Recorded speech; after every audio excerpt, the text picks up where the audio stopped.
Olá, meu querido aluno, minha querida aluna, tudo bem com você? Meu nome é André Barros e eu sou professor da Secretaria de Educação. Nas próximas 2 semanas eu serei o seu professor de biologia. E você devia estar em casa agora pensando: meu Deus, que tédio, eu não aguento mais não ter nada para fazer. Fique tranquilo, fique tranquila. Resolvemos o seu problema. Agora você terá aulas de biologia online. E na aula de hoje nós vamos conversar sobre efeito estufa. Vamos imaginar como é que funciona esse negócio. Imagina que acabou de acabar a sua quarentena, você vai sair de casa e quer ir para um lugar um pouco mais longe e vai de carro. Vai até um carro que está parado no estacionamento, debaixo do sol, o dia inteiro. Você sai correndo desesperado. Ai meu Deus, ai, sossego, diversão, vamos lá! E entra no carro. Quando você entra no carro, qual é a primeira coisa que você sente? Um calor horrível! E aí? Pensa comigo. Por que esse carro tá tão quente? Ah, professor, ele tava parado no sol, né? Ah, peraí. Foi o sol que esquentou o carro então? Tá certo. Mas por que quando a gente abre a janela sai todo aquele calor? Ah, mas é porque vai circular o ar, professor. Ué, e se não estiver ventando? Vai sair o calor do mesmo jeito? Vai. Por que sai o calor? Olha só o que acontece. Imagina comigo. Esse carro tá parado no estacionamento no sol, certo? E aí, você imagina, vai entrar luz nesse carro. Luz do sol e energia. Ela vai entrar por onde? Pela janela. E essa janela, olha que interessante, ela deixa passar parte da energia. Outra parte vai ser ou refletida ou vai ser gasta para essa luz, para essa energia toda entrar no carro. Quando ela entra no carro, ela aquece o carro, tudo bem? Aí, o que ela vai fazer? Bom, vai ser refletida e vai embora. Só que aí, quando ela tenta ir embora, ela bate de novo no vidro. E aí ela não consegue ir embora direito. Ela é refletida de volta, afinal ela não tem mais tanta força. Aí ela é refletida de volta e volta a aquecer ainda mais o carro. Aí você pensa, isso acontecendo um tempão, um monte de energia entrando e acumulando lá dentro. O que vai fazer com o carro? Deixar ele super quente. Esse é um exemplo do efeito estufa. Mas espera aí, como é que esse efeito estufa funciona no nosso planeta, hein? Opa, André, peraí. Essa aí eu sei. Posso responder? Opa, professor Thiago, por favor, explica pra turma. Então, pessoal, falando aqui rapidamente, o que seria efeito estufa?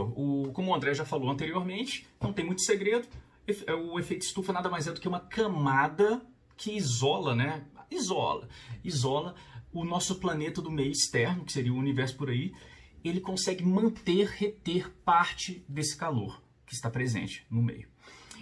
É algo semelhante a uma coberta. Quando você se cobre, a coberta não aquece seu corpo. Se fosse assim, a gente pegava uma coberta, colocaria nas panelas e ela fazia a comida pra gente numa boa, e aquecer, não precisava de fogão. Quando você se cobre, você está retendo o calor que fica entre o seu corpo e a coberta, consegue reter aquele calor há um tempinho, diminuindo aquela sensação de frio, né? Aquela sensação de troca de calor com a parte externa. É física, nada demais. Essa camada estufa, ela é essa coberta do nosso planeta. E ela funciona da seguinte forma. Observe na imagem. Observe na imagem que você tem aí essa pequena camada com 3 gases, basicamente. O vapor d'água, dióxido de carbono e metano. Tá legal? Daqui a pouco eu falo mais deles. Mas observe que tem essa camada, observe que a luz consegue penetrar essa camada e ao atingir o planeta, ao atingir a Terra, ela acaba gerando calor. Estimula a molécula, enfim, acaba liberando calor aí no meio. Esse calor pode ser liberado para o meio externo, que acontece de fato um pouquinho, ou ele pode ficar retido aí na camada, entre o planeta Terra e essa camada. Vale lembrar que essa camada está bem mais baixa que a camada de ozônio, tá ok? E ela mantém aquela temperatura meio que constante. Pois bem, falando um pouquinho desses gases. O vapor d'água, água, essencial para a vida, já dá para tirar aí que a água tem propriedades bem específicas e uma propriedade da água que chama muita atenção é o calor específico. E esse calor específico, ele consegue reter a temperatura, manter a temperatura equilibrada por mais tempo. Não é à toa que regiões muito secas, como o deserto, por exemplo, que não é muito diferente de Brasília no período da seca, não é agora, né? Mas em junho, julho, agosto, que quando fica muito seco, fica extremamente quente durante o dia e à noite. Esfria bastante, cai bastante a temperatura. A água, em região mais úmida, como é o caso de Manaus, você consegue, assim, a temperatura mantém constante, o lugar fica quente, inclusive à noite, porque não vai perder tanto esse calor para o meio externo. Então o vapor d'água funciona também como um gás estufa, ele consegue manter aquela temperatura um pouquinho mais equilibrada, constante, ok? Um outro gás seria o dióxido de carbono, gás carbônico, bem conhecido de vocês, fórmula molecular CO2. Esse gás aí a gente tem um pequeno problema, porque a gente libera esse gás, sim, no nosso processo de respiração, e o ser humano em especial, ele consegue liberar esse gás em uma quantidade bem maior, seja com deslocamento, seja com queimadas, seja com automóveis, que libera também monóxido de carbono, que não entra nesse caso, apenas o dióxido de carbono, pensando em camada de ozônio. E o excesso do dióxido de carbono pode fazer com que você tenha um superaquecimento do planeta. Então imagine que você já está num dia quente, coloca uma coberta, coloca um cobertor, coloca um duvet, coloca um edredom. Toda essa camada grossa vai fazer com que você perca menos calor para o meio externo. Consequentemente, você vai se sentir muito quente. Essa camada estufa no nosso planeta, se ela ficar muito espessa numa determinada região, ela faz com que fique mais aquecido no meio. Ok? E, por fim, o metano, que é um gás que, infelizmente, tem sido mais produzido no nosso planeta. É um gás que é produzido por bactérias metanogênicas, que são aquelas que digerem celulose, estão no intestino de gado. Então, quando você vê boi aí, você já pode imaginar que ele produz bastante metano. Então, essa grande escala de gado que a gente tem no planeta hoje, no consumo excessivo de carne, você tem um perfil em que acaba liberando mais metano para o meio ambiente, o que também é responsável pelo aumento da temperatura. Então, só para finalizar, efeito estufa, você tem 3 gases que vão formar a camada estufa. Essa camada estufa, formada por esses gases, vai fazer com que a temperatura fique constante, fique mais constante nesse meio que está entre a camada estufa e o planeta Terra, retendo essa temperatura.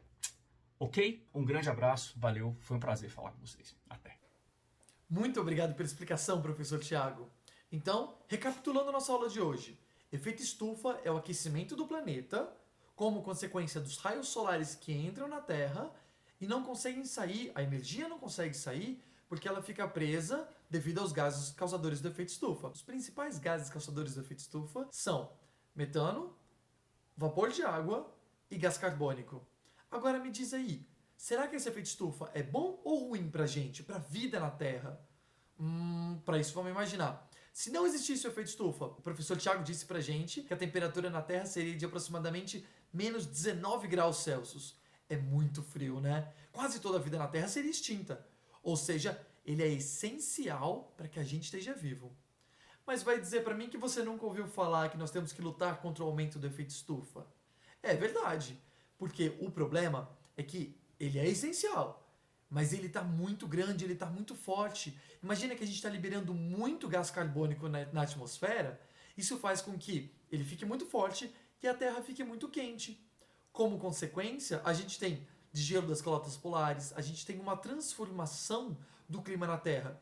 Alguns lugares passa a chover demais, outros lugares passa a ter seca demais. Então, ele é essencial, mas ele está exagerado. Pensa agora, a gente está aqui de quarentena em casa, sem poder sair para a rua. O que acontece com as indústrias? Muitas delas estão paradas. Na China, a emissão dos gases causadores do efeito estufa diminuiu em mais ou menos 25% durante a quarentena. É claro que depois que ela terminar, eles vão voltar a produzir, a gente vai voltar a consumir e o efeito estufa vai continuar aumentando. Temos que lembrar sempre, ainda que ele esteja diminuindo agora, ele vai aumentar de novo assim que a gente voltar a utilizar os recursos naturais. Então, é importante que você continue sempre atento e cobrando dos seus governantes que eles tomem medidas para diminuir a emissão do CO2 e diminuir a velocidade em que está aumentando o efeito estufa, certo? Então ele tem que parar de aumentar e estabilizar e diminuir um pouco. Assim a gente volta para a temperatura saudável do planeta e é uma situação melhor para toda a vida na Terra. Muito obrigado por assistir essa aula e até mais!